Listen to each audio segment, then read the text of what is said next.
Okay, welcome to the Aging, Longevity, and Wellness course for the Kharrazian Institute. I think this will be a really important course for everyone that's attending. And a lot of times you go to a course, and sometimes the course is designed for a patient population you're seeing all the time. Maybe working with autoimmune disease courses, the autoimmune course really fit into your practice. But this course on aging, longevity, and wellness is information that I think you'll find very useful for yourself, for your loved ones, for your family members, for your aging loved ones.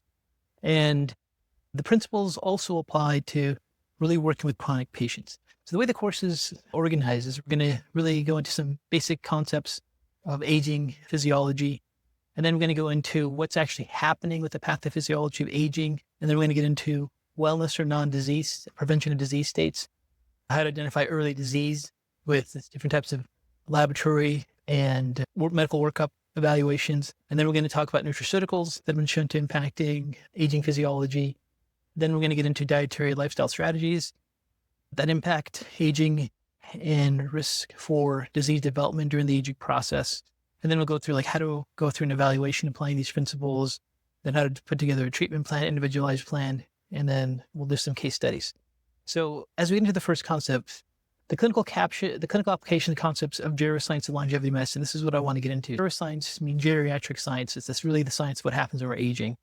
And it's totally different than functional medicine in its sense, that it's really looking at even pathways that are taking place that are leading to dysfunctions, which we then see in functional medicine. So I think if you're not familiar with it, it's really important for you to understand those concepts. Now, number one, we're going to implement strategies for your own health and your loved ones. So we're trying to get this course. Do you know how to do an annual exam? Do you know how to identify potential cancer early for yourself? Do you really trust someone's going to find it for you? Do you have a strategy to look at all the different risk factors that are out there? Are you doing your own workups or someone else doing it for you? What's being happening? Because the annual physical exam today is terrible.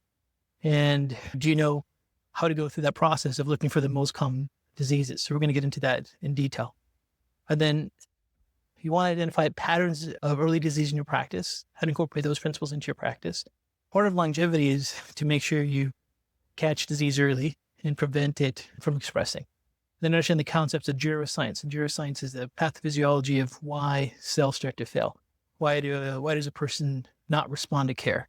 So if you take a 30-year-old with the condition and have an 80-year-old with the same exact condition, let's say they both have leaky gut, who do you think is going to respond faster? And why would the 80-year-old not respond as fast? What's happening? What are those mechanisms? And what about a 50-year-old that's now looking like an 80-year-old when it comes to certain clinical applications? So that's what we're going to get into. Now, reality checked. What was the last time a patient or client goal working with you was to find a way to improve the longevity? When was the last time a patient came and goes, I feel totally great. I'm awesome. I feel fantastic. I just want to live longer. That's why I'm seeing you. And the reality is it doesn't happen. And if it does happen, like something really went wrong. There's some kind of recent motivation to increase your lifespan. Maybe their twin brother died. Maybe someone they knew that was close to them died and they're freaked out about their longevity all of a sudden. And if you really look at the requirements that's needed for longevity medicine, is you got to have that initial motivation to increase your lifespan. It's not something people think about on a regular basis. And there's got to be ongoing motivation to implement those strategies to increase lifespan. And then you have the financial resources to invest in preventive medicine predictive tests, which can get pretty expensive. And these aren't going to be covered by insurance. And then you have to have the financial resources to implement changes. And then you have to have lifestyle flexibility to implement those changes.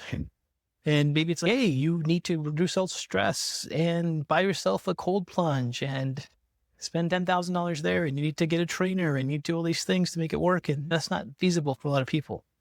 So how realistic is longevity medicine for your practice? I think for most people, it's not. For most people that practice functional medicine, we typically get the practice where we're seeing people that are chronic, people that are not feeling well, they don't have disease yet, they're in the gray stages, they know where to go.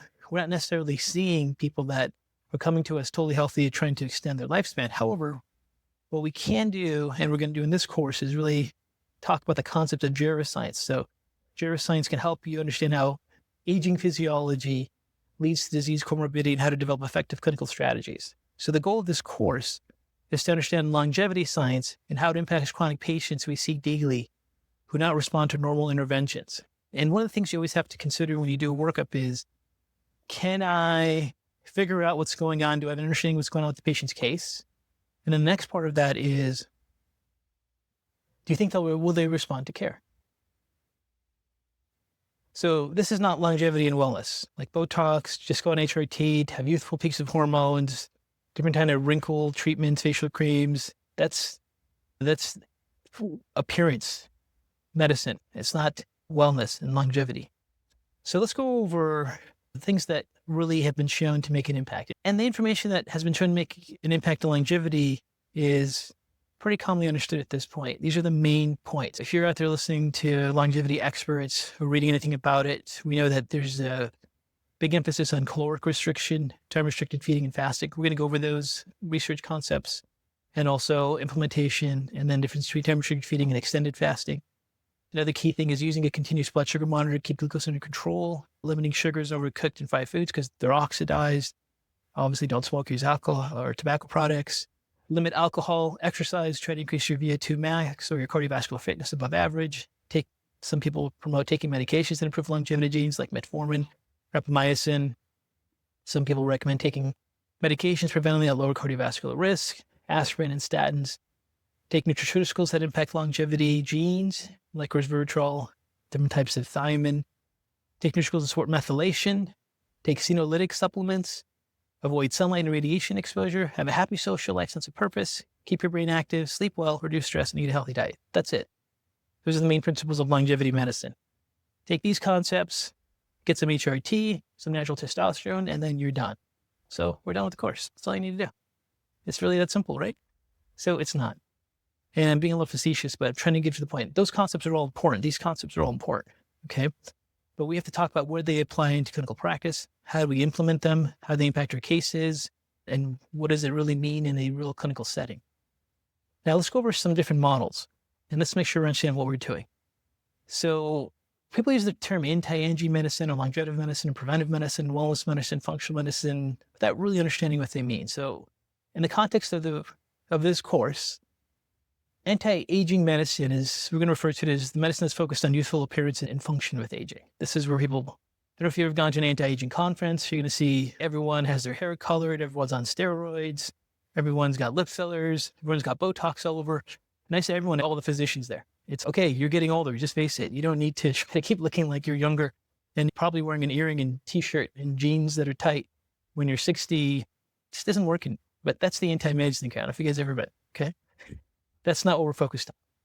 Then you have the longevity medicine group, and that's really focused on extending lifespan. We definitely want to talk about that. Extending lifespan is very important. There are certain variables that have an impact on that. One of the main ones, the most important ones, is identifying early disease, right? Here's a question for you. Do you have cancer? Do you know if you have cancer right now? How would you know? You scan your whole body. When will early cancer show up on lab tests? What kind of markers will you see? Do you do that check? You get that checked on a regular basis? So that's essential for longevity medicine, but also falls in place of what's called wellness medicine. And wellness medicine is not having disease. So longevity medicine is extending your lifespan, which includes wellness medicine, which is to not have disease. And if you don't have disease, then you want to be able to have the healthiest lifespan you can without any kind of morbidity, without any symptoms, without any chronic conditions. And those are the mechanisms that we're going to really focus on. Now, in the field of geroscience, like geriatric science, and the concept is that aging itself is a disease. And this is what the entire field of geroscience is investigating.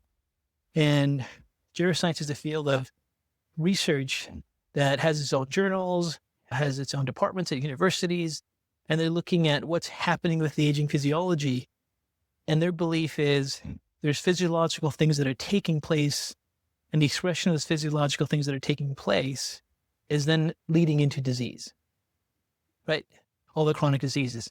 And the theory of geroscience is it's not like you get these separate diseases that are independent of each other, like whether you get dementia or cancer or start getting CVD or arthritis. They're not independent, separate diseases. They all have to do with some initial cellular changes, which they call the hallmarks of hallmarks of aging. So here's the model. We have genes, we have environment. Genes combined with our environment, we have some changes that take place. We're going to go into these in great detail. With things like stem cell exhaustion, altered cellular communication, genetic instability, telomere attrition, epigenetic alterations, loss of proteostasis, dysregulated nutrient sensing, mitochondrial dysfunction, cellular senescence, all these mechanisms, which we'll go into great detail, then start to impact our genes and our physiology, where we start getting chronic inflammation and aging. And And then we end up with a list of diseases, one next one following another, as we go through the aging process.